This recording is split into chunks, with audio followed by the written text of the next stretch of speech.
Hey kids, time for the daily bread.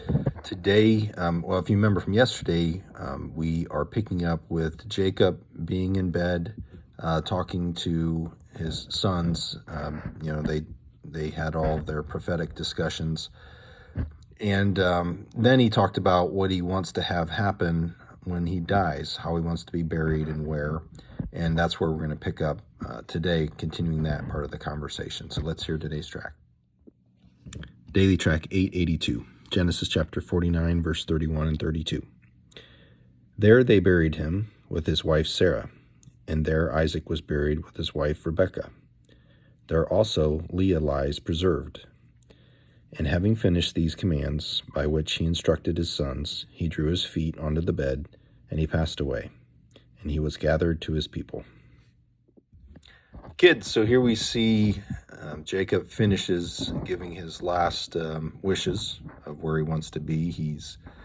There's a double cave where Abraham is buried, and his wife, and then Isaac and his wife, and then Leah, one of Jacob's wives, is also buried there.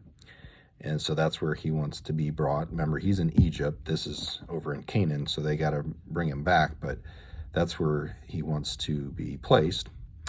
And then you can see he passes away. And so this is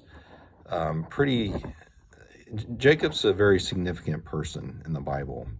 If you think about Genesis being, the word Genesis means origin, and it was written by Moses. Of course, God, through Spirit instructed Moses on what to write, but this is our history. It's how everything began. And when you think about, there's 50 chapters in Genesis.